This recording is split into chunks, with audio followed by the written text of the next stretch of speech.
Praise the Lord. Welcome to Damaris Faith. Praise the lord.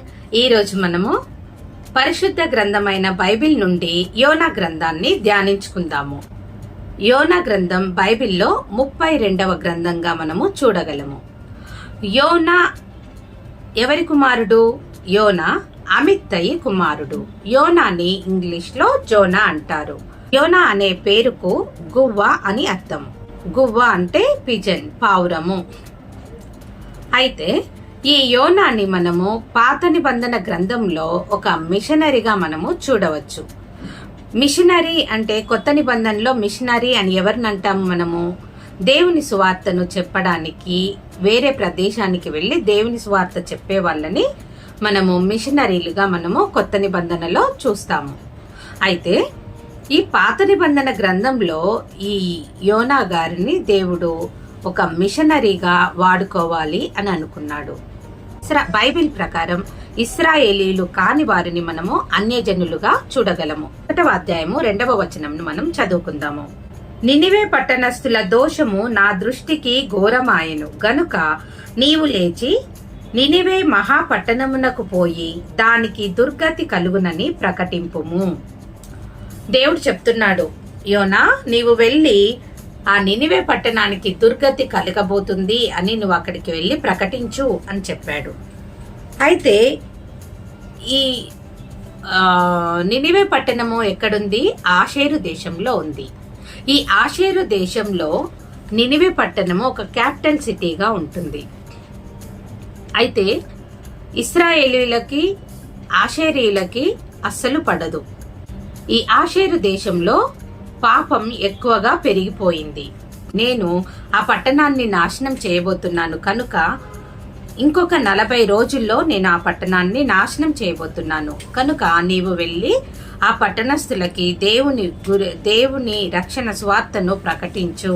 Nineveh పట్టణస్థులకి చెప్పు, వారికి కలుగబోయే శిక్ష నుంచి నీవు వారిని కాపాడు అని చెప్పాడు. అయితే యోనా గారి మనసులో మాత్రం వేరే ఆలోచనలు ఉన్నాయి. నినివే పట్టణస్థులు ఆషేరీల పాపం బాగా పెరిగిపోయింది. ఈ నినివే పట్టణస్థులు చాలా అన్యాయస్తులుగా ఉంటున్నారు కాబట్టి వారి పాపం పెరిగిపోయింది కాబట్టి ఆ నినివే పట్టణం పాడైపోతే నాశనమైపోతే బాగుండు అనే ఆలోచన యోనాలో ఉంది. నేనెందుకు వెళ్ళాలి? ఆ నినివే పట్టణస్థులకు నేనెందుకు రక్షణ సువార్తని చెప్పి వారిని మారు మనసు వచ్చేలా చేయాలి? వారు నాశనం అయిపోతే బాగుంటుంది కదా, ఆ పాపము అక్కడితో ఆగిపోతుంది అని యోనా దేవునికి వ్యతిరేకంగా ఆలోచించడం మొదలుపెట్టాడు. దేవుని ఆలోచనలు వేరు, మనుష్యుని ఆలోచనలు వేరు.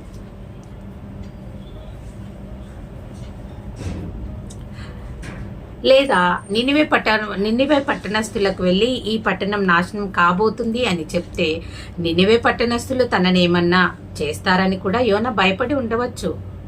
అంత దుర్మార్గులు ఉంటున్నారు నినివే పట్టణస్థుల్లో. దేవుని వాక్యం బోధిస్తే వింటారో లేదో, తన మీద తిరగబడి తనను చంపేస్తారేమో అని భయపడి ఉంటాడు యోనా.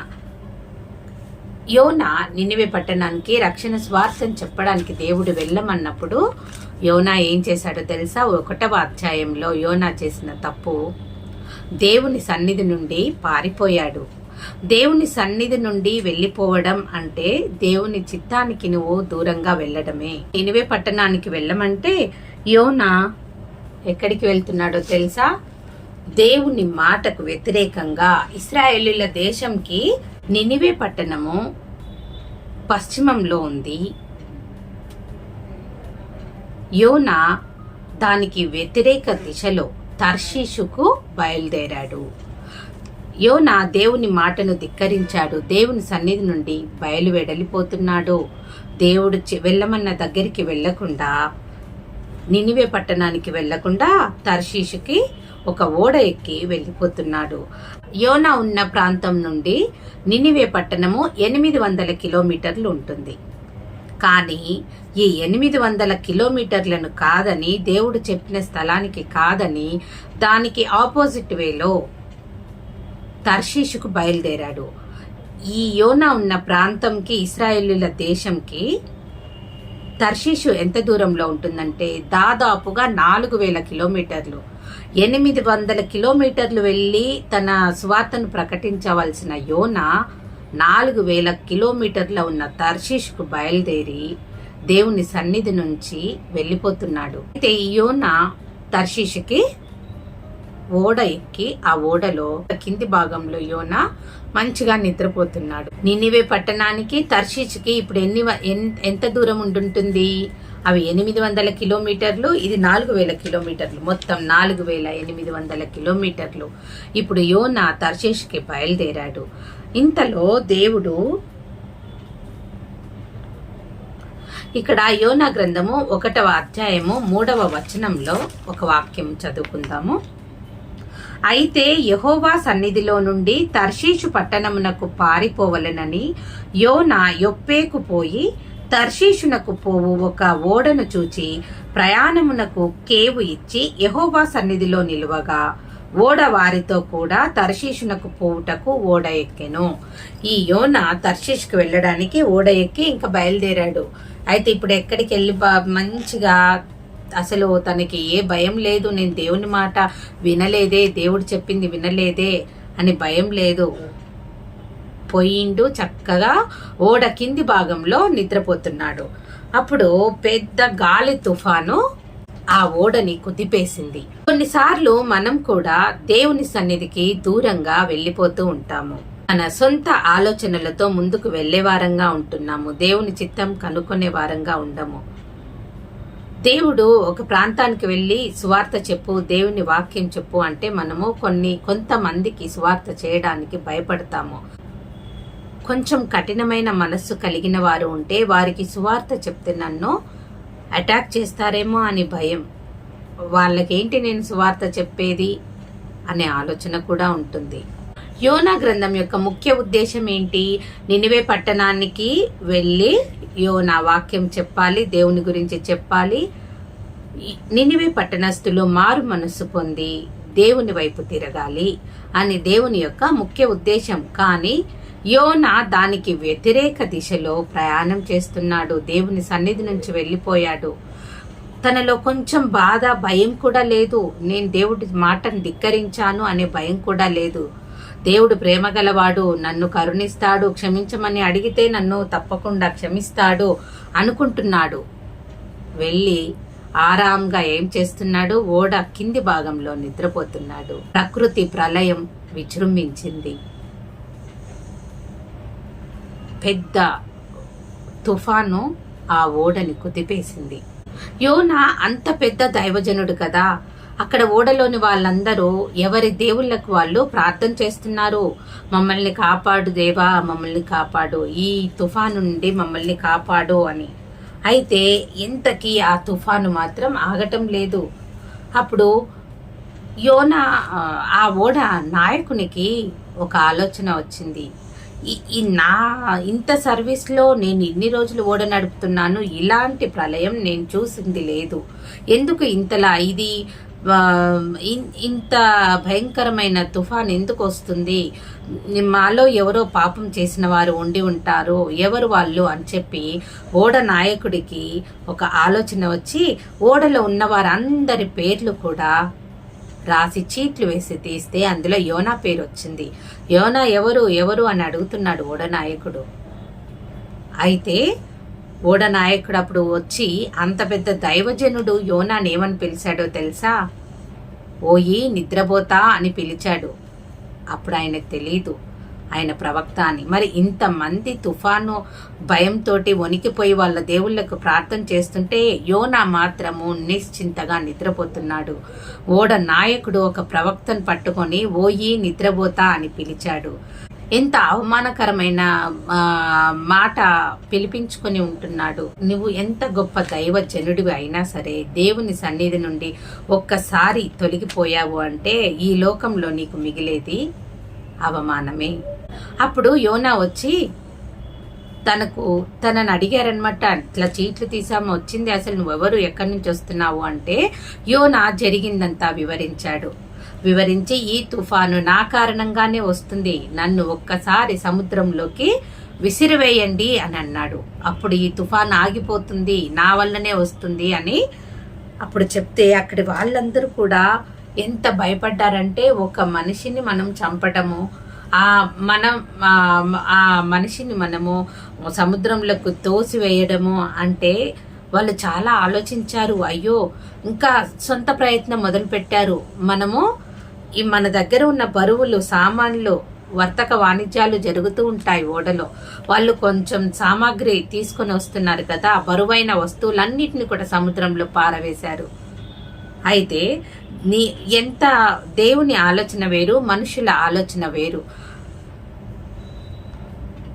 ఆ యొక్క సముద్రంలో ఉన్న వస్తువులన్నీ తీసి ఇసిరేసినా సరే బరువు తేలిక అవుతుంది, తుఫాను వల్ల ఈ ఓడ మునిగిపోదు, తేలిక అవుతుంది అనుకున్నారు వాళ్ళు.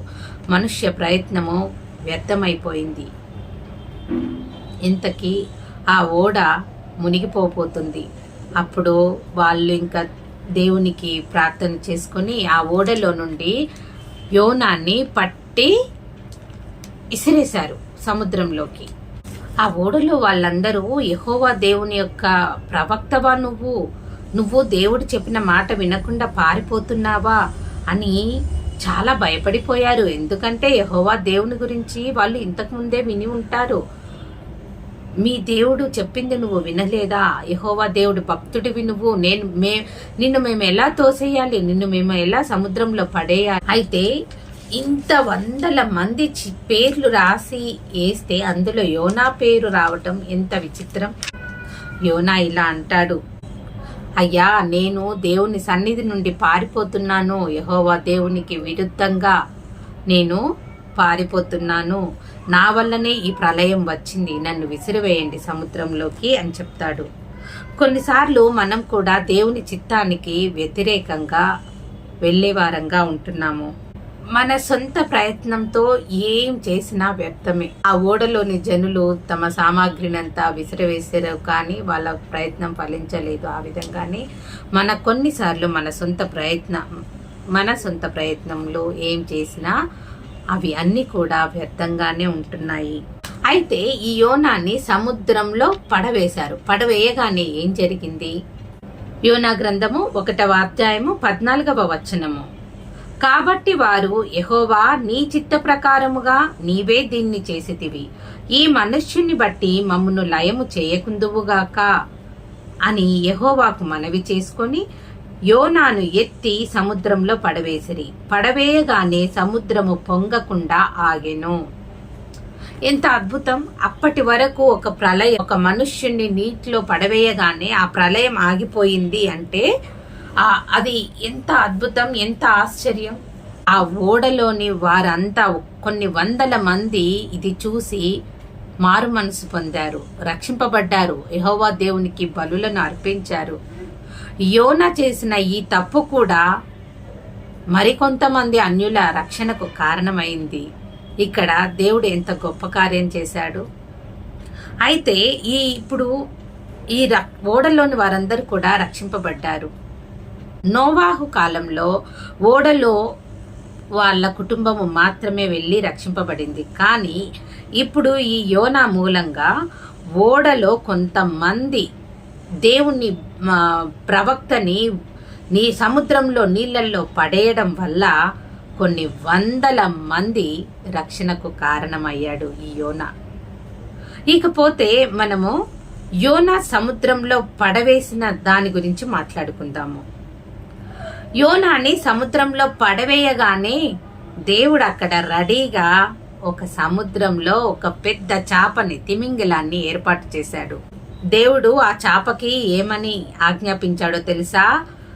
చేప, యోనా సముద్రంలో పడుతున్నాడు, నువ్వు ఇదే డైరెక్షన్ లో ఉండు, నీ నోరు తెరుచుకొని రెడీగా ఉండు, నా భక్తుడు రాబోతున్నాడు, నా ప్రవక్త రాబోతున్నాడు, నీవు అతని కడుపులో సురక్షితంగా ఉంచాలి, అతనికి ఏ హాని చేయకూడదు.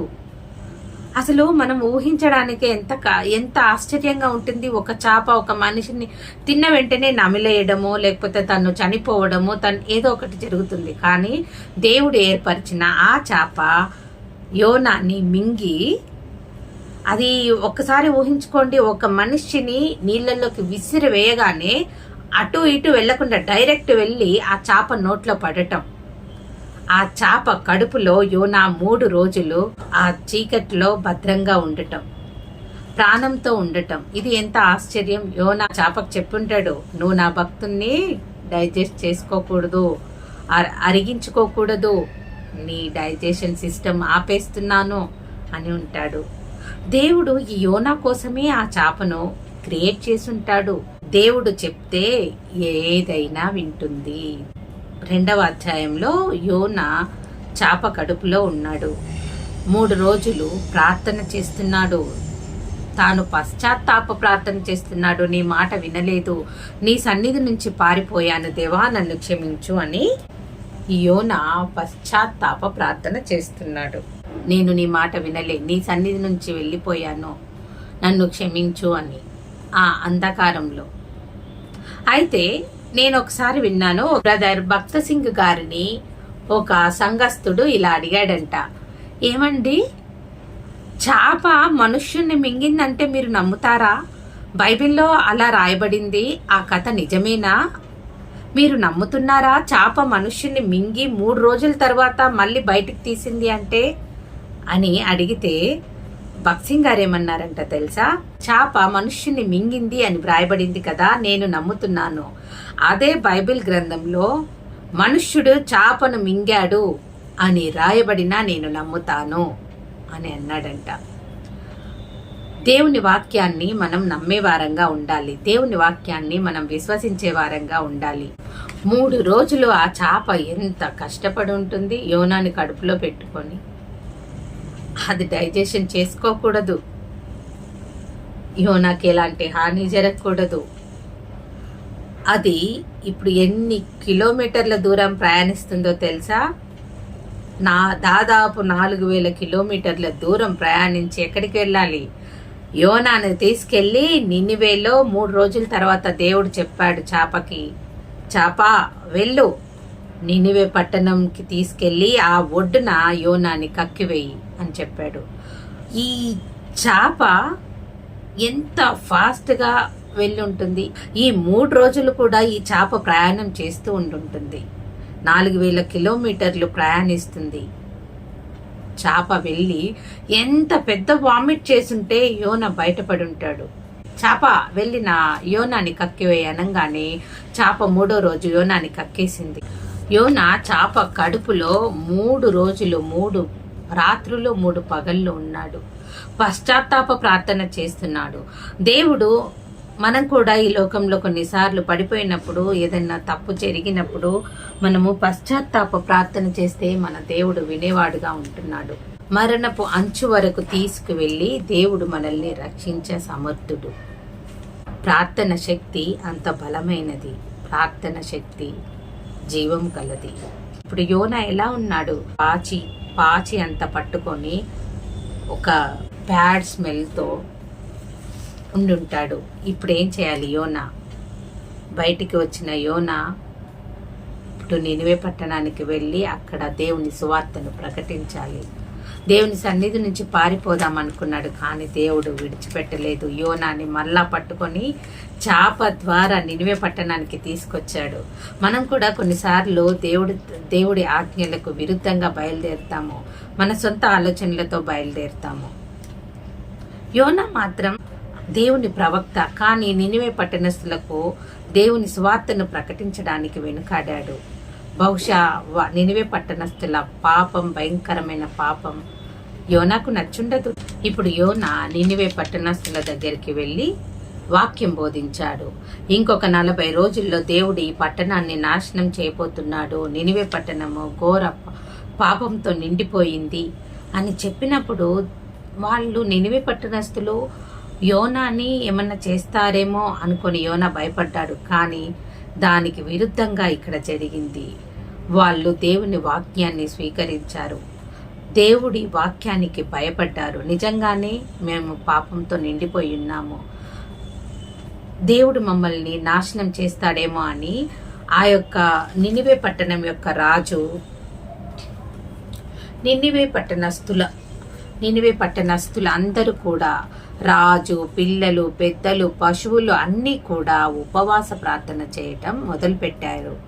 బూడిదలో కూర్చొని దేవునికి ఉపవాస ప్రార్థన చేస్తున్నారు. మా పట్టణాన్ని కాపాడు, మా తప్పుల్ని క్షమించు అని దేవుని దగ్గర మొరపెట్టుతున్నారు. నినివే పట్టణానికి యోనా చేసే సువార్తను మనము యోనా 3వ అధ్యాయంలో చూడగలము. ఇక యోనా 4వ అధ్యాయంలో యోనా మళ్ళీ దేవునికి విరుద్ధంగా మాట్లాడటం మొదలుపెట్టాడు. యోనా నినివే పట్టణస్థులందరూ నాశనమైపోవాలి అని ఎదురు చూస్తున్నాడు. సువార్త చేశాడు, వచ్చేశాడు. కానీ అయ్యో, నేను సువార్త చేసినందుకు వాళ్ళు మారాలి, దేవుని వాక్యం చెప్పినాను వాళ్ళు మారాలి అని కోరుకోవట్లేదు యోనా. దూరంగా ఉండి ఈ పట్టణం ఎలా నాశనం అయిపోతుందో నేను చూడాలి అని ఎంతో ఆతృతగా ఎదురు చూస్తున్నాడు.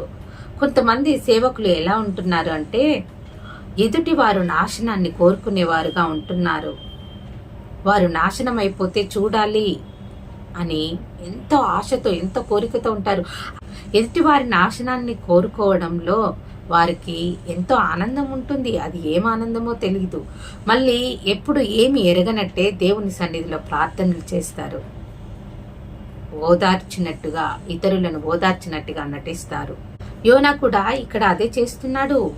వాళ్ళకి వాక్యం చెప్పాడు, దేవుని మాటలు చెప్పాడు, తిరిగి వాళ్ళ నాశనాన్ని కోరుకుంటున్నాడు.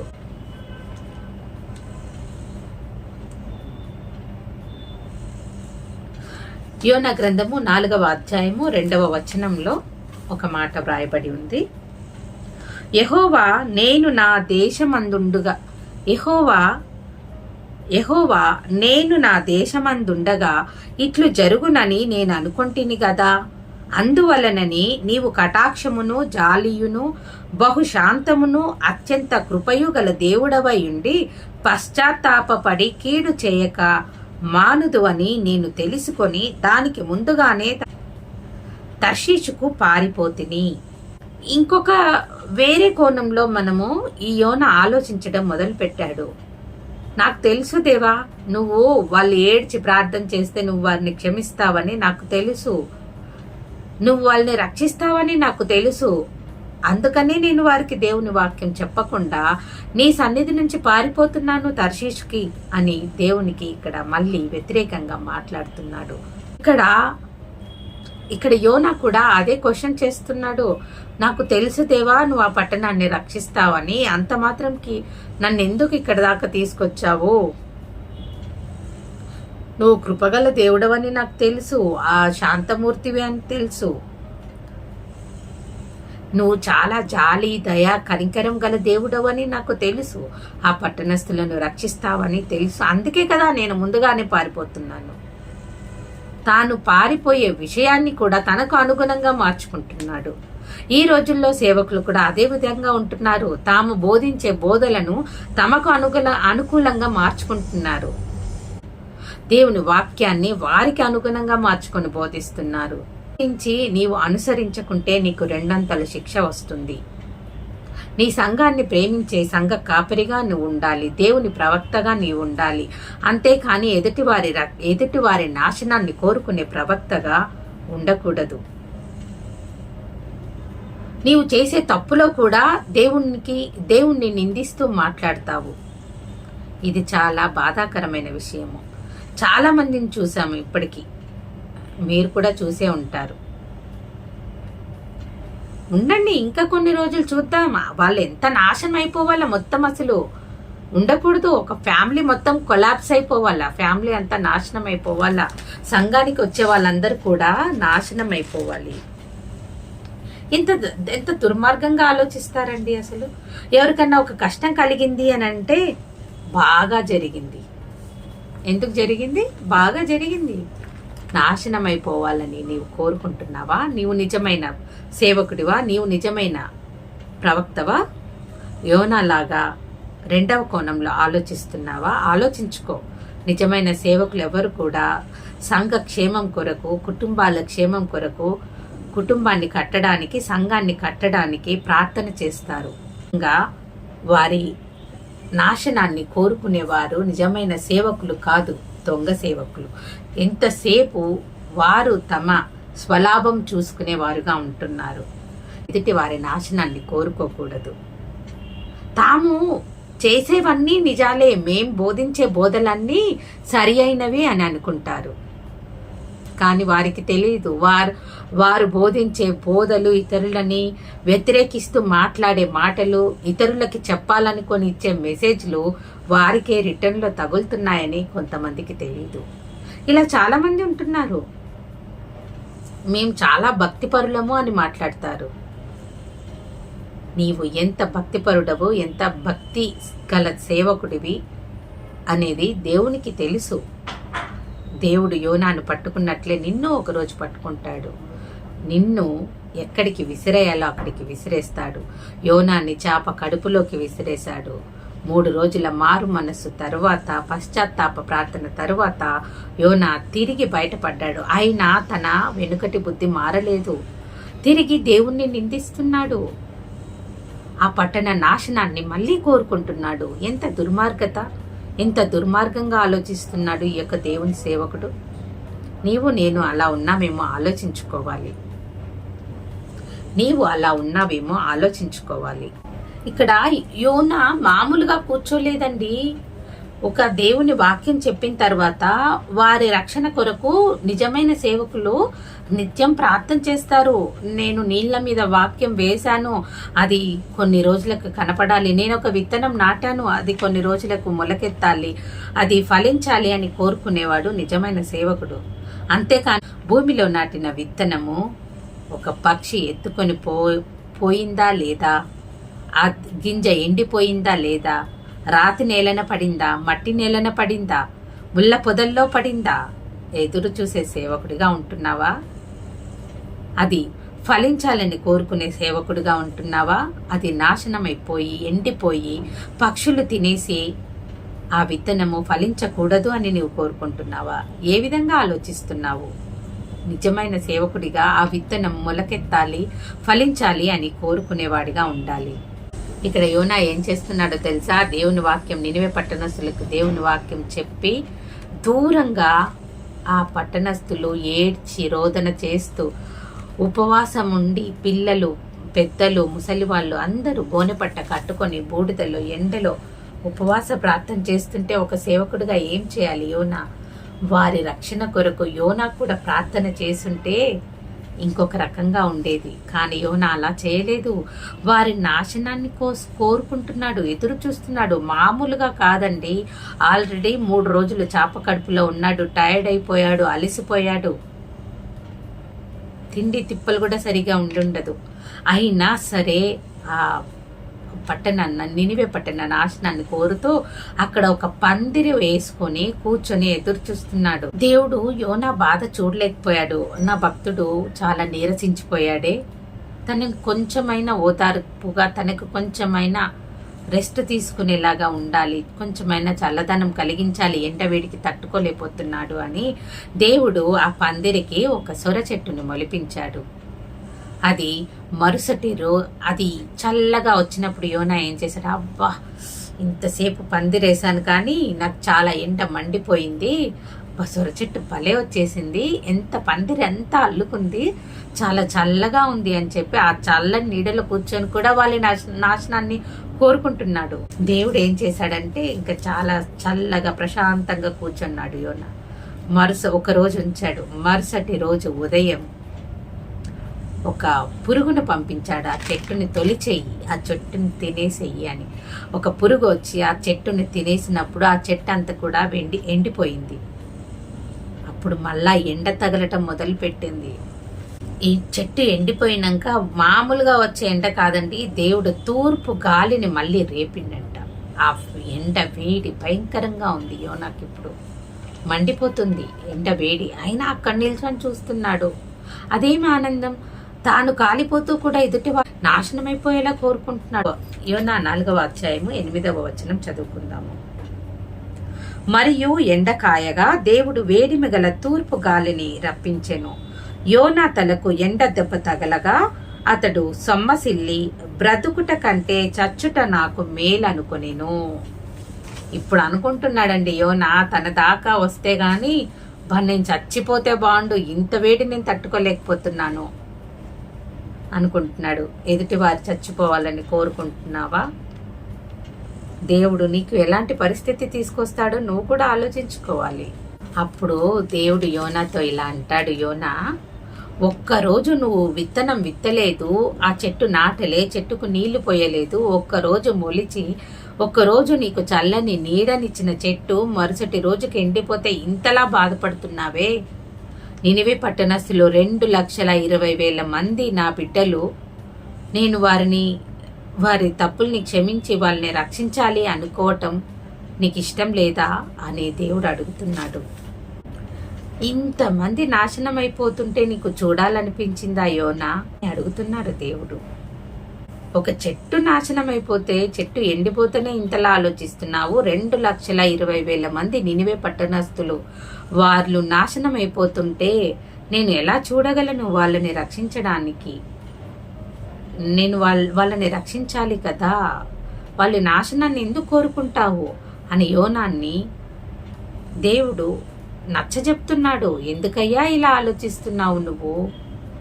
వారు తప్పు చేశారు, మరి మనం దేవుని బిడ్డలంగా వాళ్ళని క్షమించాలి అని దేవుడు యోనాకి నచ్చజెప్పడానికి ప్రయత్నం చేస్తున్నాడు. మత్తయి సువార్త 12వ అధ్యాయము 40-41 వచనాల్ని చదువుకుందాము. యోనా 3 రాత్రింబగళ్ళు తిమింగలము కడుపులో ఎలాగుండెనో అలాగు మనుష్య కుమారుడు 3 రాత్రింబగళ్ళు భూగర్భంలో ఉండెను. నినివే వారు యోనా ప్రకటన విని మారు మనస్సు పొందిరి గనుక విమర్శ సమయమున నినివే వారు ఈ తరము వారితో నిలువబడి వారి మీద నేరస్థాపన చేతురు. ఇదిగో, యోనా కంటే గొప్పవాడు ఇక్కడ ఉన్నాడు. అవును, యోనా ఏ విధంగానైతే 3 రాత్రింపగళ్ళు చేప కడుపులో ఉన్నారో, 3 రాత్రింపగళ్ళు చేప కడుపులో ఉన్నాడో, ఆ విధంగానే యేసు ప్రభువారు కూడా సిలువ వేయబడిన తరువాత 3 రోజులు సమాధిలో ఉంచబడ్డాడు. ఆ తరువాత మృత్యుంజయుడై తిరిగి పునరుత్థానుడై లేపబడ్డాడు. దేవుడిచ్చిన ఈ లోక రక్షణ కొరకు యేసు ప్రభువారు చనిపోయి తిరిగి లేచారు. 3 రోజులు ఆ యొక్క భూగర్భంలో సమాధిలో దేవుడు ఉంచబడి ఉంటున్నాడు. అయితే ఈ యోనా కూడా 3 రోజులు చాప గర్భంలో ఉంచబడి తర్వాత బయటికి వచ్చిన తర్వాత నినివే పట్టణ రక్షణ కొరకు సువార్తను ప్రకటించిన వాడుగా ఉంటున్నాడు. ప్రకటించాడు, కానీ ఆ రక్షణ సువార్త ఫలించాలని కోరుకోలేదు. ఆ పట్టణ నాశనం కొరకు ఎదురు చూసేవాడుగా ఉంటున్నాడు. మరి నీవు నేను ఎలా ఉన్నామని పరీక్షించుకోవాలి. ఎదుటి వారి నాశనాన్ని కోరుకునేవాడు నిజమైన సేవకుడు అనిపించుకోడు. నినివే వారిని రక్షించడానికి యోనా ఎలా అయితే యోనా ఎలా వెళ్ళాడో అంతకన్నా గొప్పగా యేసు ప్రభువారు ఈ లోకంకి వచ్చి చనిపోయి తిరిగి లేపబడి సర్వలోక రక్షణ కొరకు ఆయన సిలువపై త్యాగం చేసిన వాడుగా ఉంటున్నాడు. యోనా 1వ అధ్యాయంలో యోనా అవిధేయత, తిరుగుబాటును చూశాము. యోనా దేవుని సన్నిధి నుంచి పారిపోవడాన్ని చూశాము. యోనా దేవుని సన్నిధి నుంచి వెళ్ళిపోవడం చూశాము. ఇక యోనా 2వ అధ్యాయంలో చాప కడుపులో ఉండి యోనా పశ్చాత్తాప ప్రార్థన చేస్తున్నాడు. ఇక యోనా 3వ అధ్యాయంలో నినివే పట్టణస్థులకు సువార్తను ప్రకటించేవాడుగా మనం ఇక్కడ చూస్తున్నాము. ఇక 4వ అధ్యాయంలో యోనా ఆ యొక్క నినివే పట్టణ నాశనాన్ని కోరుకుంటూ ఎదురు చూస్తున్నాడు. కానీ అక్కడ ఆ పట్టణము రక్షించబడింది. దేవుని వాక్యాన్ని ఆ పట్టణస్థులు విని మారు మనసు పొంది నినివే పట్టణస్థులు రక్షణ పొందారు. యోనా గ్రంథం వలన మనం నేర్చుకోవాల్సిన విషయాలు ఏంటంటే, ఏ కులం ఏ మతం అని చూడకుండా మనము దేవుని యొక్క రక్షణ సువార్తను ప్రకటించడానికి దేవుడు ఎక్కడికి వెళ్ళమంటే అక్కడికి వెళ్ళాలి. దేవుడు నీకు ఏ అనుకూల సమయం ఇస్తే ఆ సమయంలో దేవుని రక్షణ సువార్తను ఎవరికైనా చెప్పగలిగే స్థితిలో నీవు ఉండాలి. నినివే పట్టణస్థులు కూడా పశ్చాత్తాప ప్రార్థన చేసినప్పుడు ఆ యొక్క పట్టణంలో ఉన్న 2,20,000 మంది కూడా రక్షింపబడ్డారు. 1వ విషయం, దేవుని సన్నిధి నుంచి తొలగిపోకూడదు. 2వ విషయం, పశ్చాత్తాప ప్రార్థన కలిగి ఉండాలి. 3వ విషయం, సువార్తను ప్రకటించేటప్పుడు ఏ కులం మతం అని భేదం లేకుండా ఎలాంటి స్థలంకైనా వెళ్ళి మనం సువార్త ప్రకటించే వారంగా ఉండాలి. ఇక 4వ విషయం, మనం ప్రకటించిన సువార్త ఫలించాలని కోరుకోవాలి, కానీ వారి నాశనాన్ని మనము కోరుకోకూడదు. దేవుడు ఈ వాక్యాన్ని ఆశీర్వదించునుగాక. Praise the lord.